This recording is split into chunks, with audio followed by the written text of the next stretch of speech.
I never met the relatives that you might know about in Hollywood, namely my family was married into the Three Stooges.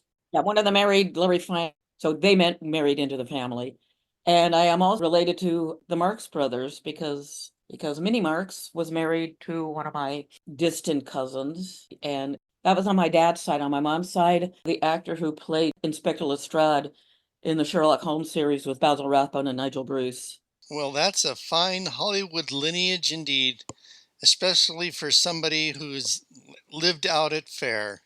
So let's get started with this episode of Fair Folk at Work. So, welcome to another episode of Fair Folk at Work.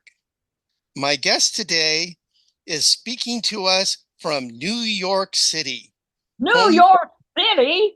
home of the picante sauce. Welcome, Kelly Lincoln, to Fair Folk at Work. Many lightnings to thy quorums, as we say in St. Paul's, which translates means good day to your body. I'm going to start with the traditional first Fair Folk at Work question, which is, who was the person who said to you, there's this thing called fair, and what did they say to get you out there? Well, that would have been a fellow named Peter, and he was manager of the Multiverse Trading comic book store in Concord, California. One day he goes, "Are you over 21?" And I said, "Yes." And then he said, "Well, you want to work fair?" And I ended up as a hawker in Ale Stand 2. And for those of you that are old enough to remember the day Peg Long, rest her, had the Queen's Guards with her litter put down by Ale Stand 2 when she got down and got a beer, you can blame me for that because backstage, she was the head of entertainment at the time. And so I walked up to her and said, "Hey, if you want a beer, just stop by Ale 2." And I had no idea she was going to do that. What do you remember most about your first impressions of fair at this point? Oh my God, I loved it.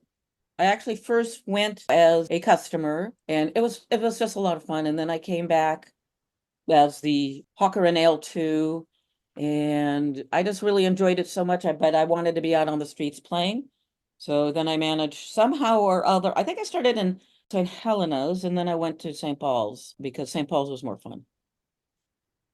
As an ale stand vendor, what earlier experience had prompted you to have ale hawking experience and skills? I had absolutely none in the hawking thing. But I was doing theater and taking voice lessons, so I had learned how to support my voice. So I could yell out, "Hey, hail, ale for sale," and that sort of things, and without thrashing my voice up. What yelling to strangers to entice them to buy ale appealed to what part of you? Oh, yeah, I think it was just like it was a semi-performance sort of thing, because I was making up the hawking calls. It was a lot of fun. A lot of fun. I got to card people, and we were told to card anyone that didn't look 45. Which soothed a lot of egos. And the other thing was we were taught, which was kind of fun. At that time, you could actually physically alter your identification. And so we were told how to spot somebody had taken their picture and put it on, the driver's license of their of age sibling or altering the year of the date of birth. So we learned how to like spot those things. So I'm gathering that you had previous theatrical experience. Oh, yes, I did my first show when I was 7. I was Dixie in a local tour that never got off the ground of Cat on a Hot Tin Roof. We got as far as opening night, and the woman playing Cat decided she wasn't going to go on stage. We didn't even open. We didn't even close. We just never happened. That also sent me on a career of comedy. So do you come from a theatrical family? Honestly, yes. Up until my grandfather said no, my mom sang with a big band, and he refused to let her go on tour with them. And we still don't know the name of the band that she was singing with. And Wait, I'm also dishonestly, distantly related to the Four Marx Brothers. The Three Stooges, Maya Rudolph, and probably the worst actor ever, Donald Trump. So how did you get cast in Cat on a Hot Tin Roof at age 7? Oh, there's a couple of kids' roles in the play. And I auditioned like everybody else did. So after the non-appearance of Cat on a Hot Tin Roof, I didn't do anything until I got back until high school. And then I started doing, school shows. were you typecast as the ingenue, the No, I was never the only time I was an ingenue was when I played Columbina in a commedia dell'arte. But no, I was never ingenue, leading lady, or anything, usually comic relief, if that.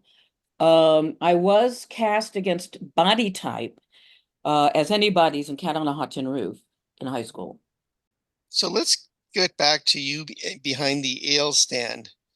Okay. What did you notice about the other performers at fair that you said, I want to do something like that? They were able to run around and be outside of and not be tied into one spot for an entire day. I'm attention deficit. I'm hyperactive. So, it was like seeing all these people like going, oh, wow, I want to be out there having some freedom of movement. What was your street persona once you were unleashed from the Okay, the first character that I played was a historical figure by the name of Moll Cutpurse. She is considered England's first professional female thief. And because there is a record of her being arrested for standing on the Fortune stage and playing upon the lute and singing lascivious songs, she is also considered England's first actress. She is also England's first media star. There were two plays written about her while she was alive.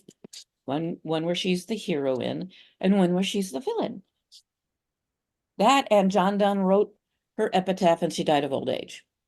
Was there someone who said, I'm going to make you a star and pulled you from the ale stand and gave you some advice? At that time, no, I just decided this is just a character I wanted to play. And then I went up and asked Entertainment if it was cool for me to do this because historically the character, the woman wore men's clothing her entire life. Entertainment said, no, we have no issues with it. We wanted to do this for a long time, and I wanted to actually put together a production of the play The Roaring Girl that my street character was predicated on. Being a nice person with a sharp tongue. Was Peg Long the entertainment director? I'm trying to remember if it was Peg or everybody was seeming to be making fun of her moo-moos. I know who you mean. Carol Yes. LaFleur? Yeah. Believe it was Carol that she was after Peg. Because Peg kept on as queen and most likely said, I can't handle this because of the amount of time it takes into the makeup and costume for Elizabeth first. Because I How remember, was Peg Long as both a queen and an ale drinker? oh, Peg had always been an ale drinker. Even as queen, she was an ale drinker. Like I said, when I invited her to come up to Ale 2 and told her, we'll give you a beer, I didn't know. I had no idea she was going to decide to do it on Progress. Mea culpa, mea maxima culpa. And that's a lot coming from a Jewish person. Where did you come up with your initial cost to That give was it to made your? out of just some scrap stuff that I had. Like initially, as I said, I predicated the character The Roaring Girl by Middleton and Decker. And in it, she appears in a skirt, also wearing what was called a safeguard, which was placed over a woman's petticoat skirts to keep them from getting all dusty and dirty and muddy should they be riding. And the doublet I was wearing was made out of a suede coat that actually turned out to be kind of rotten. That was the first iteration of Moll's costume, and then looking at the play itself, discovered that there was a front place, and she's and all the information I could find historically was she wore men's clothing. When you first assumed this character, were you part of a group? No, when I started the character, I had joined St. Paul's, became part of the group. I put together a bit with Don McLean who played with the actor who played the O'Neill. about robbing him. And we had some fun with that. And there were other street bits, improvisational bits that everybody in the guild did. And, you know, starting line, the last line of the improv, so everybody would know it was over. That's one thing I liked about Louisa as the queen, Yeah. because she had an innate sense of welcoming you on, you do your bit, and she had a really good sense of giving you the it's your time to leave now sort Yeah. of. She had And impeccable, she had really, really good timing. let me give you one little improv bit. This is brand new, so I have no idea if it's going to work. You at the Renaissance Fair. You're in your role as Mal Cutpurse. it's like 10:30, 11. It's the beginning of fair, and you're in the back, and it's really quiet, and there's a family coming to you. Mom is wearing like a granny dress with a garland that's obviously old.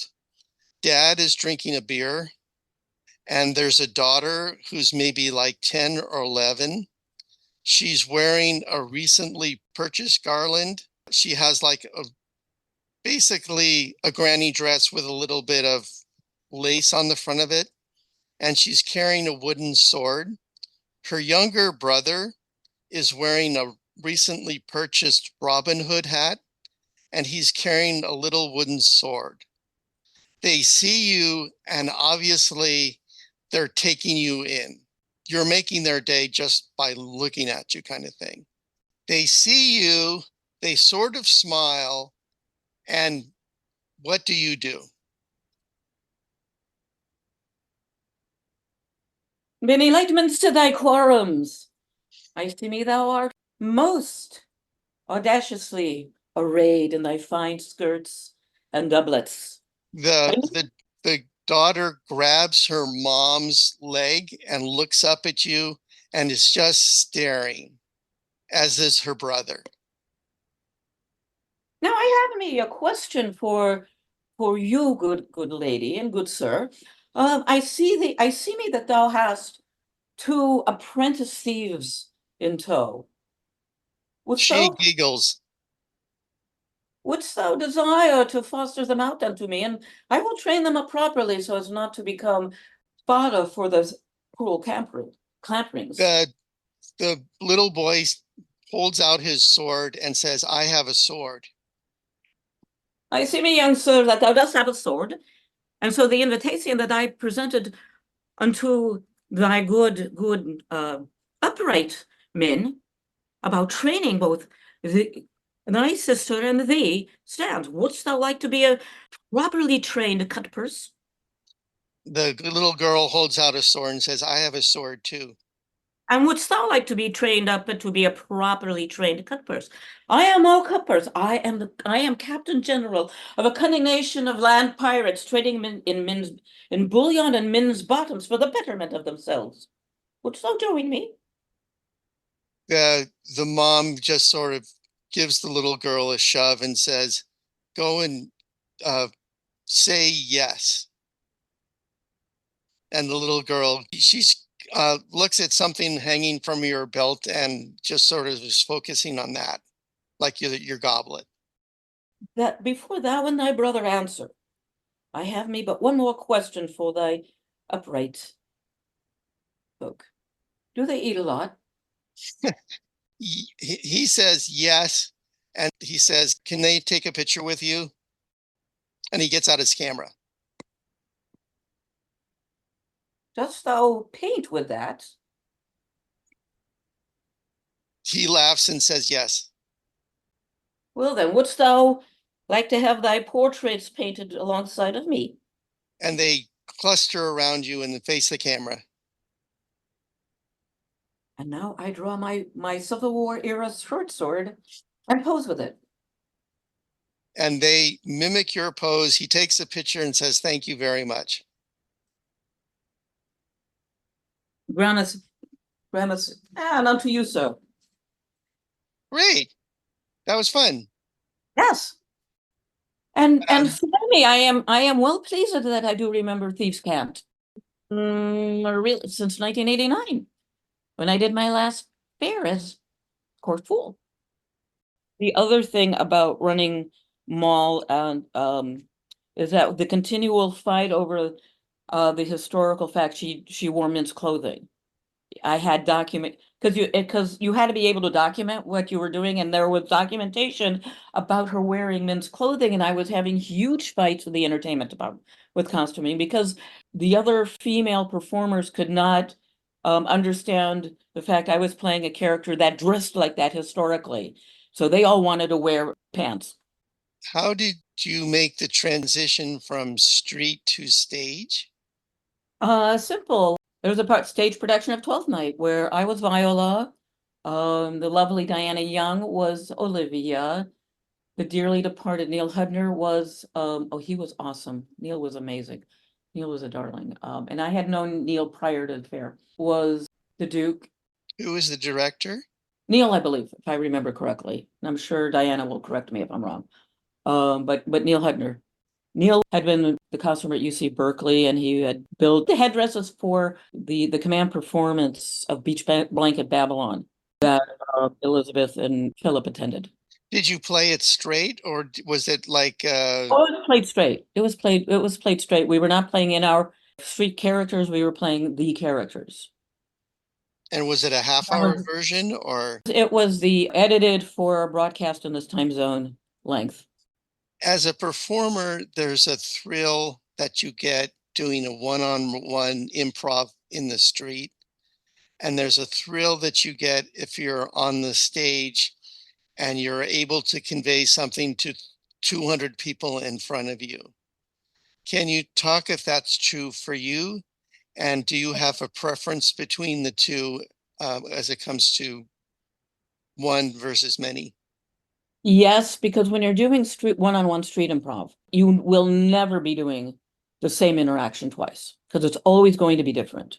You have a semi-captive audience, they can walk away anyway, but you're not competing as much against street noise as you are on stage in that environment because stage at AL2, we're performing facing the streets, so we're competing with the parades, with St. Helena's and their parades, going up to the main stage and being able to keep your audience from getting up and leaving is, even though it just might be they're just too damn tired to move, but it also, for my ego, plays to the fact that we are doing that good a performance that they're sitting there and watching us and listening to us. And the other difference between a one-on-one street interaction and stage is that every time we got up on the stage to perform Twelfth Night, it was our opening performance. So because we'd have a brand new audience. And, and because doing improv, street improv, you're not doing the same interaction that you did, with every person you come upon, unless it's a set bit. This is in a different guild. Don't know if you remember he was in San Francisco with his pirate stuff and his parrots and his theatrical fencing daggers, and pay him and he'd let them take their picture with him and the parrot. And one afternoon, there were a couple of guys wearing pop top chainmail and tunics where they obviously had something underneath them because they weren't embarrassing themselves with their shortcomings. Made a move for one of Parrot Guy's stage knives, and then we stopped him. And then I made a reach for one of the knives he had, and he stepped back, and I said, I cry thee mercy, good spade, oh sweet eunuch. I knew me not thou disliked the touch of women.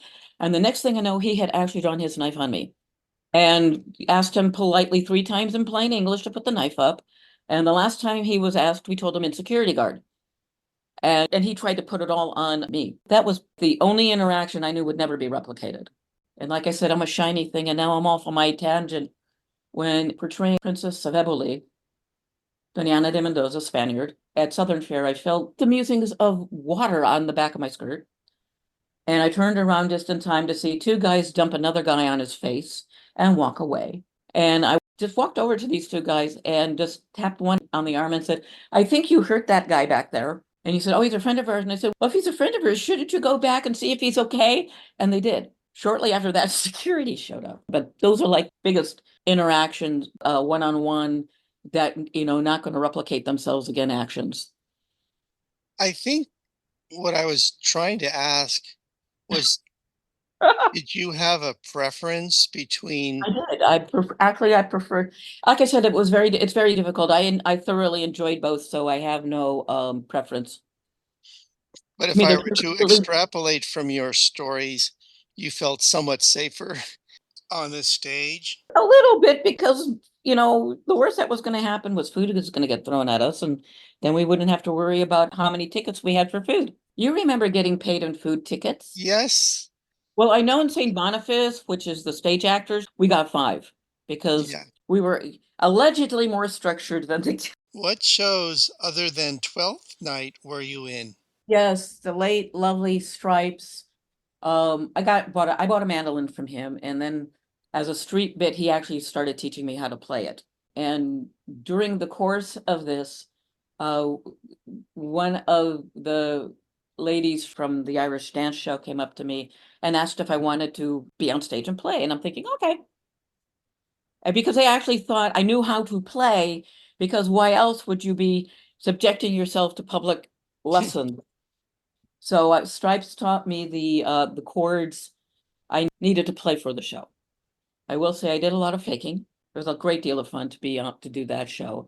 And in Sea Dogs, we put up Lysistrata, where I played Lysistrata, and it was also edited for broadcast in this time zone. And there was one performance where I totally went up on my lines on an entrance. And I just looked out and said, we're Sea Dogs, not actors. And after that, the person who directed it, and I cannot remember her name, wanted me to put that into every performance. Which raises an interesting point, is that acting at fair was this weird kind of duality. You weren't just playing Julius Caesar, you were Bob the Butcher at the fair playing Julius Caesar. That also depended on your guild. If you were not a there were stage shows like that where your character became another character. It's like doing Pyramus and Thisbe from A Midsummer Night's Dream. You have characters playing characters. Have you ever found that duality of fair acting useful in any other context in your theatrical career? Yeah, when you're doing improvisational theater and most of your lines are first line and a last line, and most street improvisations will have that. So your fellow performers or players, as Phyllis preferred us to call ourselves, started a bit, everybody around involved in it would know that that bit was starting. And then you had your last line so everybody would know it was over. So, and everything else was improv. And Do you prefer working off a script or just first line, last line? well, in 1999, I suffered the last of a brain injury. I got hit in the head once too often. So, and I no longer have a working memory. I cannot remember scripts. I have issues memorizing unless it's like repeated over and over and over and over and over and over and over again. It doesn't happen. And so that's become an issue doing stage work. I moved to New York to be a stage actor because while I'm hard to cast, it's a lot easier to cast me, on stage than in film, even though it's a pain in the ass for casting directors. And I've had casting directors tell me, quote, I love what you do. I don't know how to use you. So I know that at least I'm being kept in their heads, but they're just trying to figure out where to place me. Getting back to fair, what have you learned not to do as a result of things that you have done theatrically at the fair that failed? Besides not provoking people into drawing weapons on you, That would be one. Yeah, I would put like the that biggest. maybe. That's like the biggest. That is like the biggest. What else? Another instance is Maul robbing the Irish. One day the guys they set up rat traps and with arrows attached to them and then buried it. And where I would just right in front where I would stand to rob the O'Neill. And so all of a sudden you see these two what appeared to be two arrows landing at my feet. We all got lectured about quote unquote loosing arrows on the fair site. Sometimes we were incorrigible. Well, I think it would have been cool if we had informed security we were doing it and showed them as we were like putting it together so they wouldn't freak out. Were there other times when high spirits might have led you astray? I don't know if serving the Earl of Stanley a baked baby one day at Sea Dog's luncheon falls into that category. My first thought would be yeah. Well, Phyllis walked, well, the year before Darby, Bruce, God bless him, well, he was like hanging out up on where you enter in and out of the fair on the hill. Was just kind of lounging there. I was there with him as Maul. And this little kid comes up to him and just looks up at him and starts, waving at him. And he just looked down and went lunch. Following fall fair in Nevada, he got served a baked baby. And an anatomically correct baked baby, I might add. And Phyllis walked up to the gate just as Bruce was desexing him and walked away and never said a word to us about anything ever again. Yeah, we were terrible.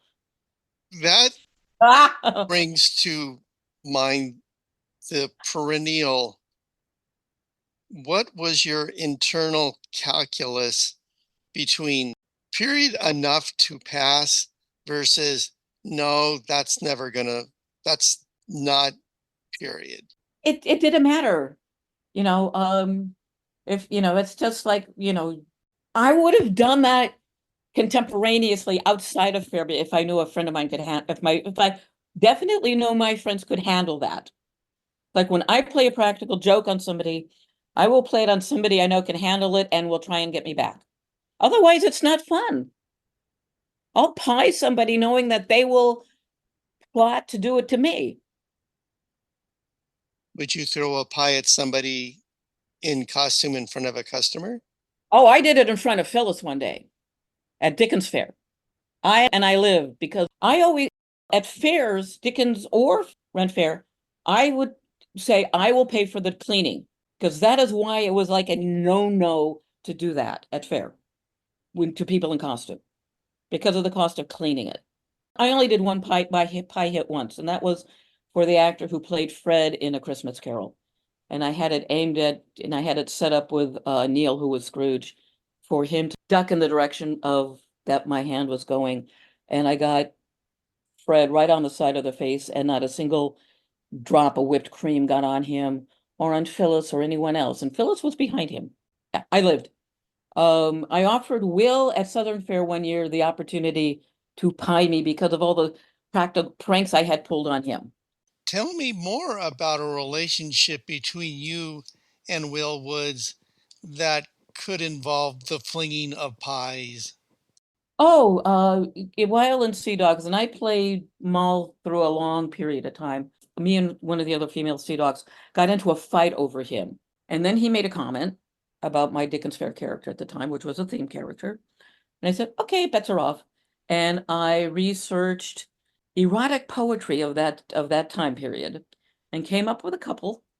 And the following Southern Fair, we're fighting, and he and Eric Lee pull us apart and ask us what's going on. And out of my bodice, I pulled a piece of paper and said, "Dost thou deny, sir, that with this sonnet thou didst win my virginity?" And what is the first rule of improv? Oh, never deny. Yes. So I begin to read this anonymous poem and I see Will shaking because he had like no clue. And it's all of nautical metaphors, yes. Yet Imor, so he reads, "I will incline my sinewy legs, my arms with thine, and thou's like a sea of milk shall lie displayed, beside the smooth calm ocean," goes on from there. I wasn't going for it, but Bruce Darby actually timed 10 seconds of dead air out of him afterwards. So that's the sort of thing. And then we repeated that bit a bit. Then we got Will into a breakaway shirt where he ripped the sleeves off. And then one day I walked up to him and said, "I know you've been dying to do this." And I handed him an Entenmann's boysenberry pie that I had just topped with so much Cool Whip that you couldn't tell if it was just Cool Whip or there was actually boysenberry pie underneath it. And he looked at it, thought about it, and handed it back to me and said, "It's too nice a pie." So I called my backup because I knew he was, just in case, and handed it to him. This was at workshops. Phyllis again was standing behind him this time. And he pied me in front of like everybody who was at workshops at fair at main stage. His reputation soared because he had the guts to do that. And I am walking backstage. And just as I walk through the curtain, Will is telling the costumer, and she wanted me to hit her with a pie. And she sees me covered in boysenberry. and she fell off her chair. Um, Oh, and then I walked up to Will at fair, during the day and said, "Oh, the only reason I would throw a pie at you is if Phyllis put me up to it." He avoided me the rest of the fair because he knew she would put me up to it. in your interactions with Phyllis, did she share with you her living history as an immersive theater kind of thing? Oh, definitely. It was, I would say you might want to call it your first truly immersive virtual reality. And the thing that always got me is that, the tagline was come in costume, but they never said what kind of costume. So we'd get time travelers and, just some really outrageous stuff, came as like a giant whistle with smaller whistles. It was like crazy. And there were some crazy good customer costumes. Definitely, if they were playing nobility or middle class, definitely outspent some of the people in St. George who spend a lot of money on their court clothing. How do you square that concerned with historical accuracy, Phyllis, with the Phyllis that winked at pie throwing?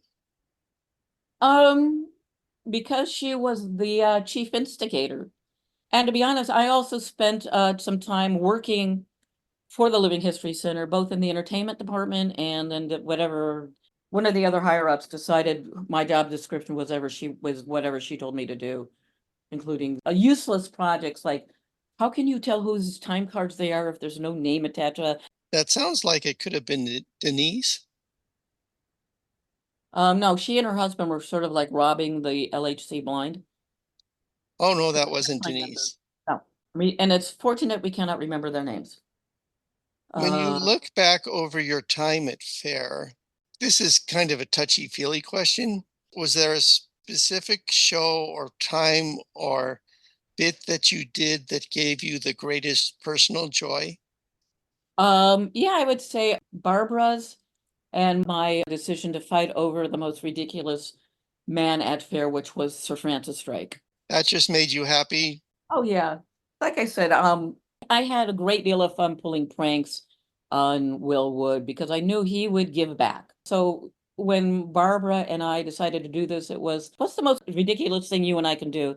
Because she was playing a sea dog pirate, and I was playing a land pirate, and we're both highly fierce and independent characters. So what's the silliest thing for us to do? Fight over a man.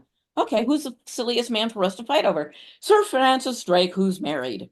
Then I went up to Will and asked him if he was cool with this. And he said yes. And I said, okay, you have to break it up. And so he and Eric Leith, who was Guildmaster of St. Dymphna's, which still guild name of the Sea Dogs, they were to come in and pull the two of us apart and then just sort of stand there and watch Will get embarrassed or Sir Francis Drake become embarrassed. And that's how that bit got born. Wood is a really, really good sport.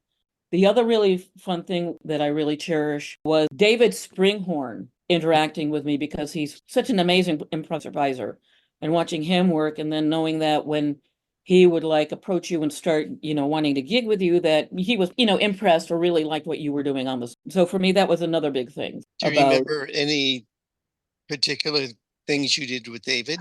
it's Northern Fairs. He's sitting on the side of the road and we just started interacting and it was like, him and share it was like a really fun day. And then it's not major bits, but just, knowing that he acknowledged Mal Cutpurse exists, it was nice to get some validation on character. So pay me 8 food stamps. I had the Springhorn stamp of approval. And then and this was an entertainment fair insurance thing. Everybody with a knife had to register it with entertainment or secure something. And I was playing Ana de Mendoza, and Greg Forrest from the Germans made me a proper Spanish style hidden weapon, a stiletto inside of a crucifix. And I had to register my crucifix. It was a beautiful piece of jewelry too. When you were in a commedia, did you wear a mask? No, this was actually at the San Luis Obispo Fair where we did the Commedia, and so it wasn't Renaissance Fair specifically, but I played Columbina to John Van Demeter's Harlequin, and I can't even remember what Commedia was. I've talked to a fair number of commedia people, like the Letchworths and Yeah, John oh my Barry. God, I am nowhere near the Letchworths in Commedia class and talent. Trying to remember. I think Jim actually used the correct period Harlequin mask and costuming. But the Letchworths, oh my gosh, watching them perform, Il Gelosi was wonderful to watch.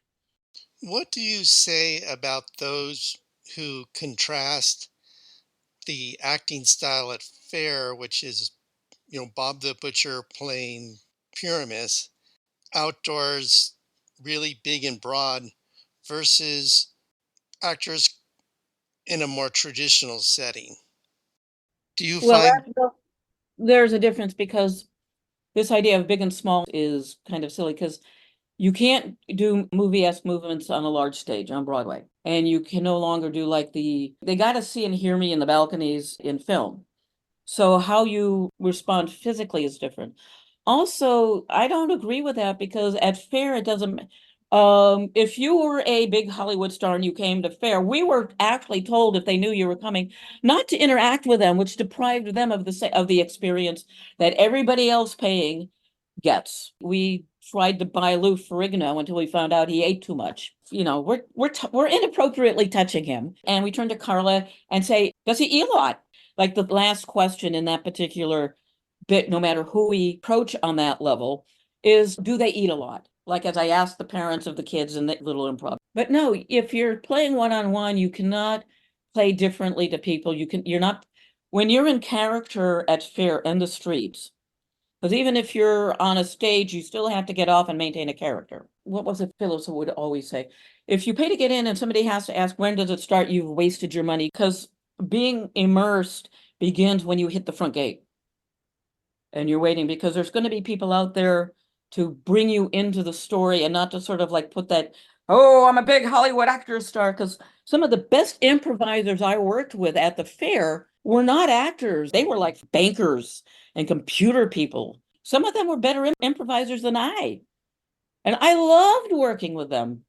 Like most of Queen's Court weren't professional actors or even pursuing any sort of a performing career, but they were really great improvisers. Same thing with folks in Helena's and the other guilds. They may not be actors, but they were like doing all sorts of wonderful improvisational things. one of the things I think the more time passes, the more I appreciate, and I did not appreciate so much at the time, was the basic design of the fair was to funnel people in to have a good time. Yeah. As sort of a producer actor, we were given an audience of 20 to 30,000 people a Yeah. day that were there to play and have fun. That's why I call it just Renaissance Pleasure Fairs and the Charles Dickens Christmas Fair as the first fully immersive virtual realities around, because you were being invited to play in a different reality. I think the other thing that Phyllis did very well is that when you look at other examples of historic restoration, when she started, they were very top down. They were like Colonial Williamsburg, where you would walk around and observe someone working off of a script, bang on a piece of metal, but it was not interactive at all. Well, I'm going to go out on a limb here and say that changed when the actor who played Sir Walter Raleigh went over to Williamsburg, bringing his knowledge of living history along with him. When Plymouth Plantation had been going before Fair, because the guy who designed the cottage where the pig farkers resided, he did work at Plymouth Plantation with the roof thatching and all of that. There's a lot of like, Cross fertilization going on. yeah. I'd like to do another role play. It's Thanksgiving. It's the family meal. You're you right now. And you have a niece. We'll call her Zoe. She's 14 years old.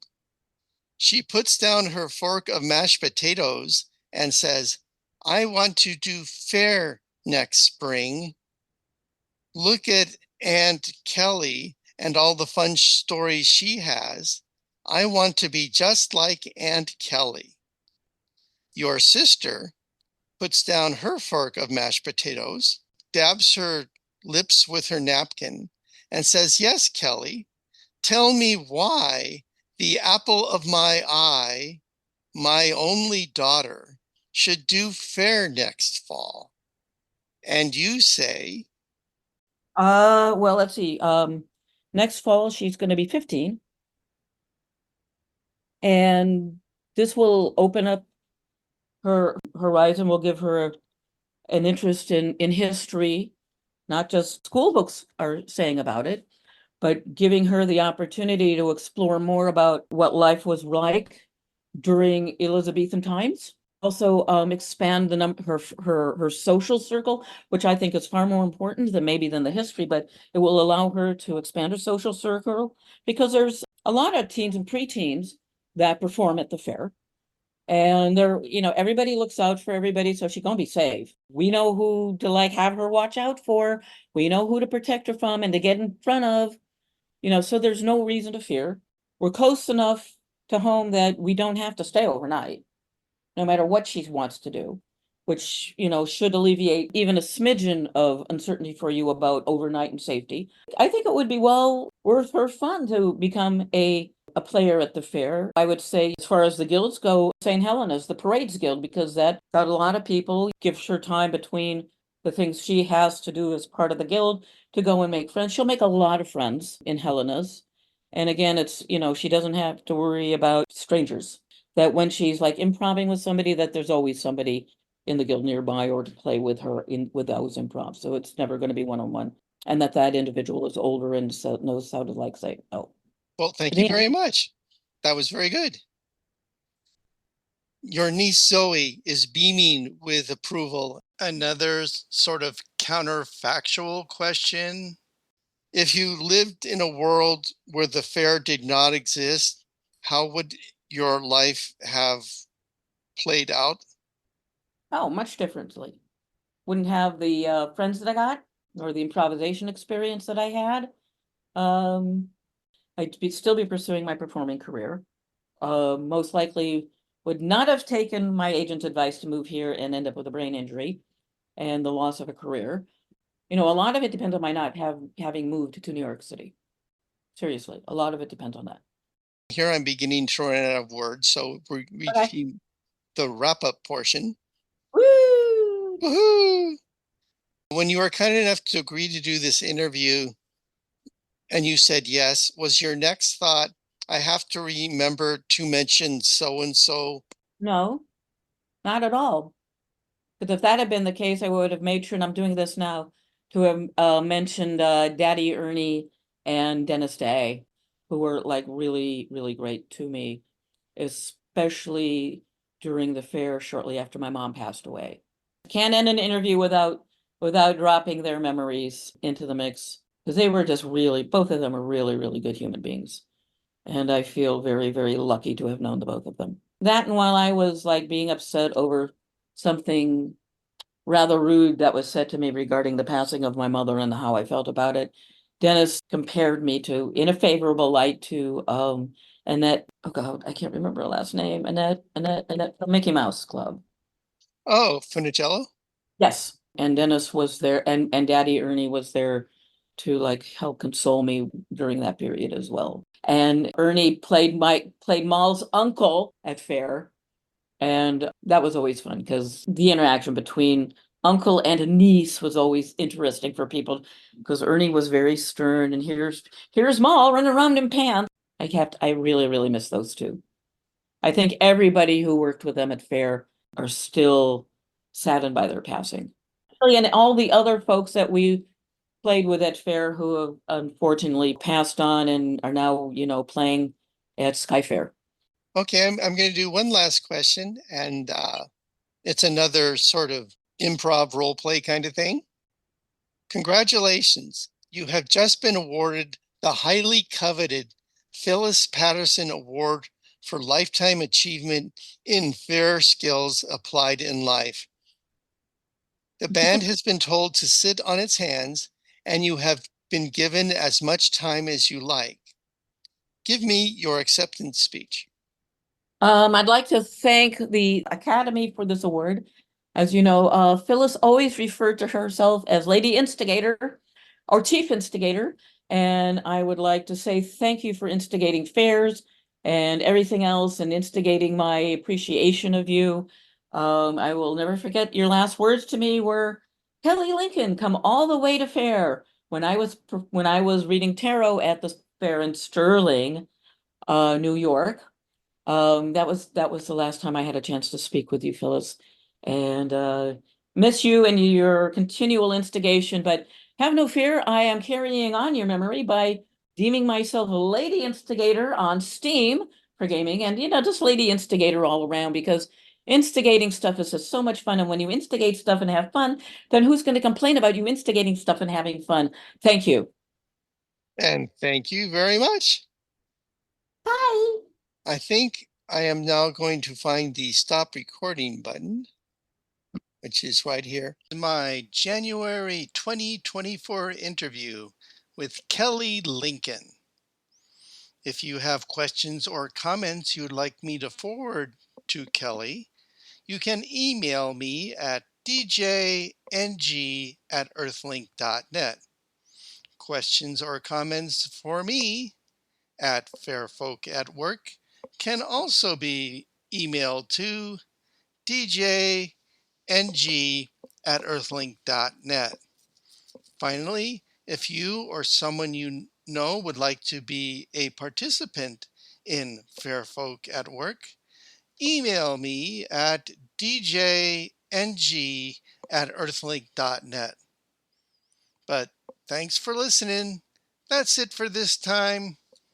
Bye bye.